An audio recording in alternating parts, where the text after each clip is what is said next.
Grab some material. Yeah. So now he's gonna tie on knocking points. So you can tie an upper knocking point on first. Just cut it off and take about a 1.5 foot section. Cut it off.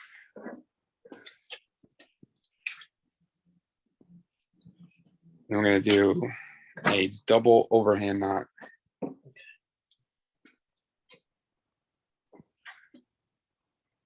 Right up against the top of the knock? Right up against the top of the knock. So he's gonna tie a double overhand right up against the top of the knock now. I like to leave a little bit of slack between top of my knock, and I don't want to get too tight in case of knock pinch. We'll take care of it on the bottom. Okay. Let's do it as close as possible, I think. Yeah, right up. Okay. And now you're gonna do on the other side of the string, do another double overhand, and you're gonna alternate double overhands 3 times for the top set.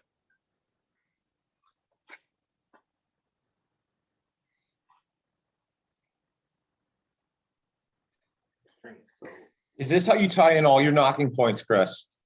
Yeah. So I use the double overhand, and I always knocking points. The reason for the knocking points, as opposed to just the D loop, is I know D loops will hold, but depending on the material, depending on the length of the draw, they're more or less likely to slide. Yeah. So, or if you want to replace them, double it. Oh, doesn't. Double would be through twice. Okay. So I gotta redo that then. So the reason that I brought this up was I did the overhand knot on my longbow, and I'm not sure if you do it, but I didn't glue it. So you know how you can spin this out down the serving? Yeah, on the first one you can. So there's actually a little trick to it. If you, and we'll go over it in a second after he kind of does the. Yeah, I did double single overhands. Yeah, you did double singles. So did you do the double overhand, Torrin? And then when you got to the end, did you space it and tie a double through one of the sections? Like your back and then your back. Yeah. So you would actually take we're gonna do 3 knots, and when he does the third one, we're gonna take a thumbnail and separate the last one away and tie a double overhand in between the 2. Yeah, no, I didn't do that. So the combination of doing that and then melting it down really, really locks it in place. And then you don't have to worry about it basically threading up and down the serving? Nope. Gotcha. I've got, all right, I couldn't even tell you. It's got to be close to 800 shots on my bow, and it hasn't moved.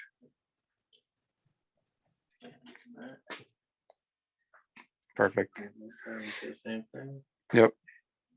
So one of the reasons that I always say with the level when you're doing it originally is because when you're tying the knots on, you tend to push the arrow down a little bit. So by actually keeping that level knock high prior to tying your knocking point, when you push down and you tie that knot on, it'll come level. A lot of times, if you go for it right at level and then you tie that knot on, the other thing that happens is the serving thread that you use to tie the knocking points is going to find a groove.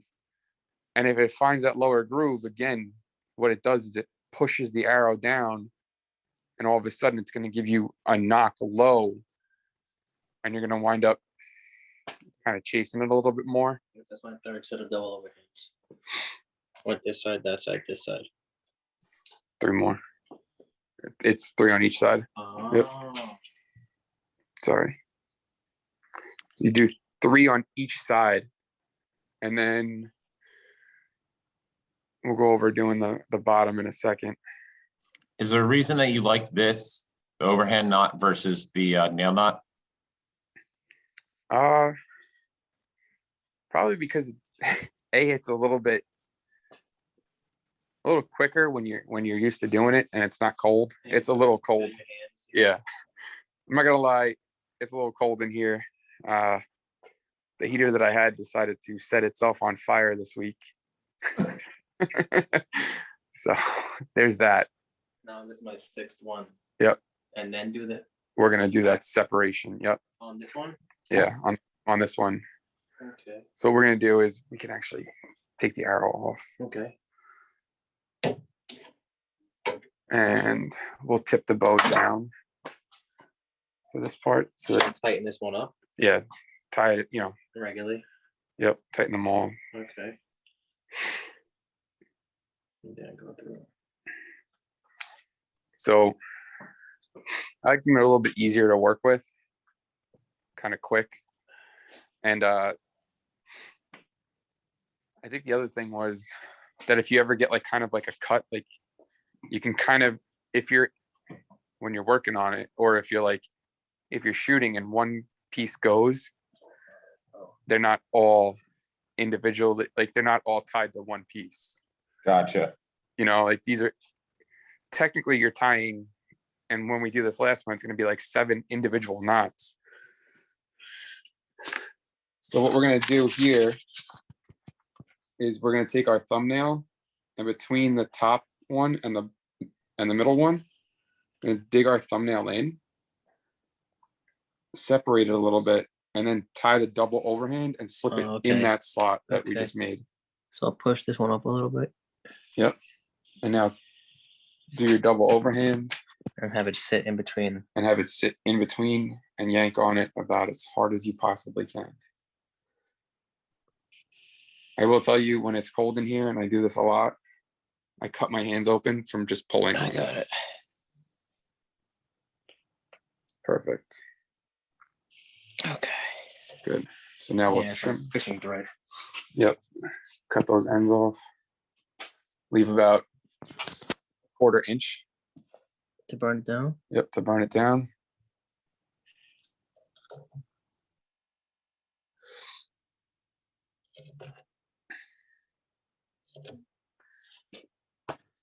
I don't have.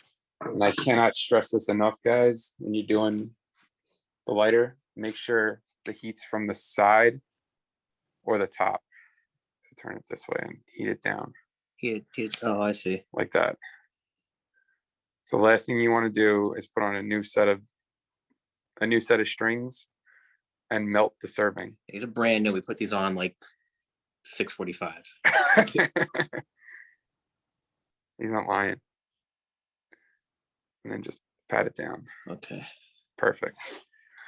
So now I'm gonna grab a knock. Just grab like a regular, this should be like the Boning Blazer standards. So what we're gonna do is we're gonna use, you can grab a nocturnal too if you want. Yeah. Especially for the guys that are doing this, if you're doing a setup for your hunting bow, right? Make sure that one, because there's a big tendency, and I see this a lot, guys will take a regular knock and they'll throw it on there and start to tie their bottom knocking point. If you're gonna shoot, especially lighted knocks, make sure you use a lighted knock for your spacing, because if you use a regular knock and you give it just a small touch of gap, it's going to create knock pinch on the nocturnal. Okay. The other thing that's always important to kind of know is, so this is a 31.5. This is 30 inches of draw. So we're going to give it about like 2 wraps of space below the knock. 16th. Yeah. If you're, Same kind of knots. yep, same knots. If you are much, much tighter than that, like you're shooting an Athens Summit at 30 inches and it's a 30-inch axle to axle, and it's not a big cam, The string angle. the string angle is going to be so tight. You need to give it a little bit extra room underneath the knock just to ensure that you don't pinch it. Why is knock pinch important? Because if the arrow is pinched by the knock, you'll see it when you draw back. The arrow will lift up, so you're not getting a parallel knock travel in comparison to the rest. You can go tighter to it. So like now, this is a good example. You can go probably a wrap tighter. Okay. So take both strings and go clockwise around the string actually. So tighten it down. Okay.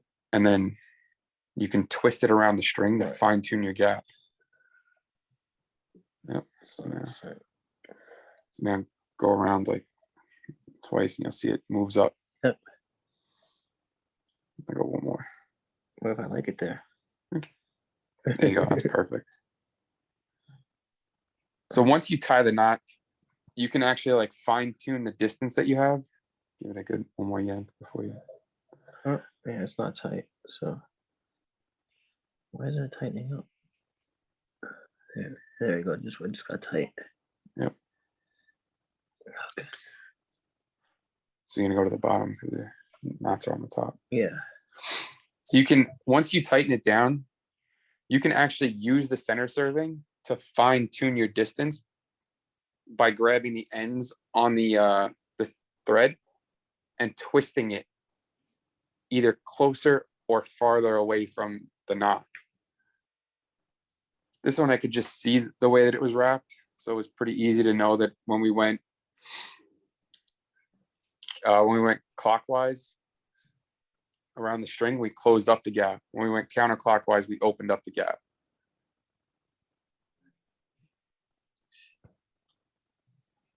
Guys got any questions on this stuff? Good. It's amazing. Like you really can use what's already there to kind of really fine tune and adjust your setup as you're going. But it's important to know that when you're doing it like these, once you kind of lock it into place and you get to the second knot, you don't really have any more, you're not going to get any more play. Like it's not going to really twist or move too much. And now for the bottom set of knots, we're going to do 4 on each side. Okay. So right now, this is my 4th total. So second on this side. Yep. So, and that's just because, again, like long draw length on this axle to axle. So it's going to have a decently sharp string angle. So we're going to use 1 extra on the bottom, and this kind of just compensates because you never really perfectly centered in the bow.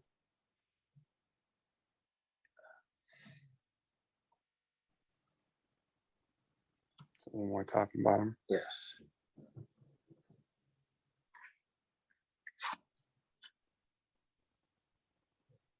If you're a shorter draw and you're on the same platform, like you're 31 and on the VXRs and the Matthews, because of the way that the cams rotate, they don't shoot like shorter axle to axles. The 31.5 really does feel like a 34 for other bows. Here's my last one. Am I going to Do the same, do the gap. The gap. Yep.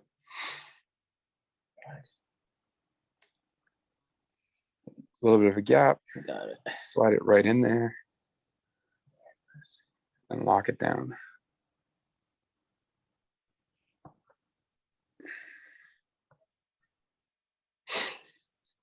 Can you guys see pretty well what's going on? Mm-hmm.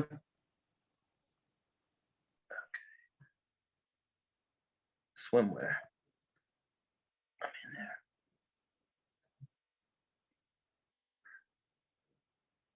These guys like that. He's drinking or something. Knife it up. Yep, cut her off. Put this guy away.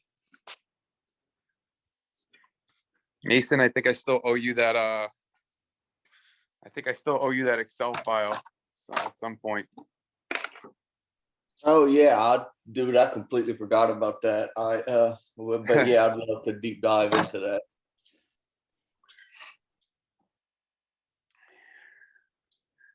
I always forget to like sign on to my Gmail over here for my laptop and send